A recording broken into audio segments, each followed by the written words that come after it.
We have our panel still with us here, Kevin Madden, A.B. Stoddard, and Molly Ball. Kevin, if I could begin with you, a number of appointments today. Michael Flynn, Jeff Sessions, Pompeo, some fairly hardline positions here we're talking about. And yet this weekend, he's meeting with your old boss, Mitt Romney, there. Do you take that as a sign that he is expanding the field a little bit, looking to moderate the overall tenor of the administration? Potentially. I think there are a lot of policy professionals that are reluctant to really join a Trump administration because they think that maybe they're not open to a new line of thinking. This could send a signal to those policy professionals that they are open to hearing from people who have, a more pragmatic or a much more or a more moderate voice on some issues like national security or foreign policy. Hearing from is one thing. Right. Do you believe that Mitt Romney is actually a serious contender for Secretary of State? I don't know. I mean, I'm not well connected enough with the transition to speak to that. But what I do know is that Governor Romney does take these issues very seriously. And they do have a previous relationship. Granted, he has been a very strong critic.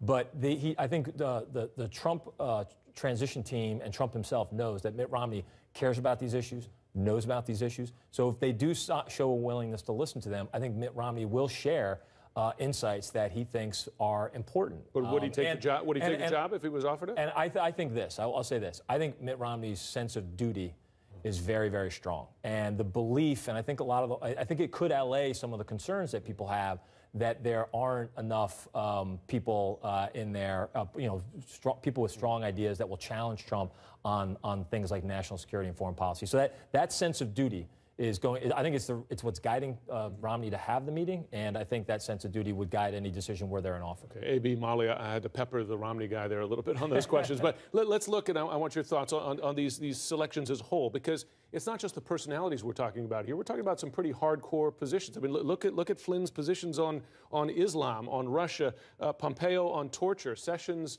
at least in the past, on voting rights. Do you look at the Molly Ball as a sign that he's going to stick to this right path, not a correct path, but far right path? I think there are actually a lot of conflicting signals here. I think it would be a mistake to lump in someone like Mike Pompeo, who is a very conservative but pretty regular Republican, with people like Flynn and Sessions, who are much more unorthodox, who I don't think would have a place in any Republican administration other than that of Donald Trump.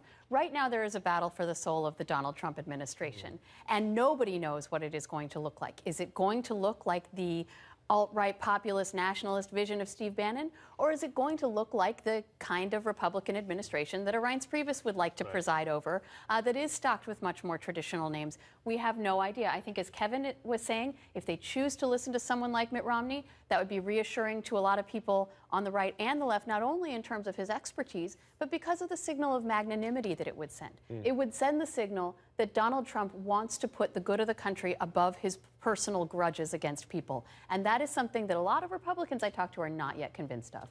A.B., if you could listen to this, because The Hollywood Reporter just published an interview with Steve Bannon, the newly minted, of course, White House chief strategist for the Trump administration. And I have to be honest, reading this, it is a doozy. Let's have a listen. Actually, it's not on tape. We're going to read it. He likens his power in this interview and his sway over the president-elect to Thomas Cromwell in the court of the Tudors. He dubs the Trump victory the dawn of an entirely new political movement.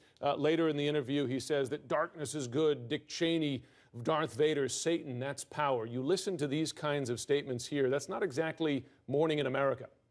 No, and, we all read that he said that he's pushing $1 trillion infrastructure plan that will make conservatives on the Hill make their hair fall out, because no one knows how Trump is going to pay for it. And every single thing that Trump is proposing adds to the deficit. Not one of them helps us get at the debt at all. It's all roads and bridges and VA hospitals and walls and tax cuts and new military spending and this infrastructure. So that part of it is interesting. But the other thing is, what you know from this interview is it just sort of cements the vision of Bannon as this visionary movement leader. And he is the one that makes Trump feel wonderful. Everyone else comes in and says, could you just get into this square peg and say this way and get back on the teleprompter? Steve Bannon, when people say, do you think he'll be gone because he's getting so much criticism by January? No way. Steve Bannon is going to be the most powerful voice in his ear. He was on the press release on top of Reince Priebus for a reason. And he thinks he's telling Donald Trump, you're changing the course of history, and he is going to be the most influential person there. We do have Steve Bannon on tape talking about this $1 trillion infrastructure plan. Have a listen. It's not on tape. I'm going to read it. It says here to go to the tape, but I'm going to read it. I'm the guy pushing $1 trillion infrastructure plan with negative interest rates throughout the world. It's the greatest opportunity to rebuild everything, shipyards, ironworks, get them all jacked up. We're just going to throw it up against the wall and see if it sticks. Under a Democratic administration, you might hear some Republicans calling this stimulus and how you're going to pay for it. And yet... Well, you do have a lot of Republicans saying that. We have had both Paul Ryan and Mitch McConnell say this is not something that they are interested in because it isn't a traditional Republican platform.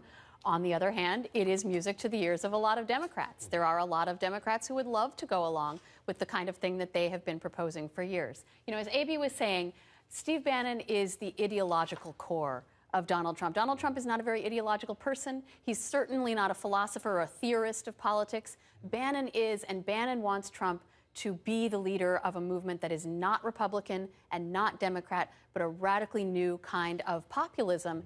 And the question will be, when he runs into a wall in the Congress, when his own party says,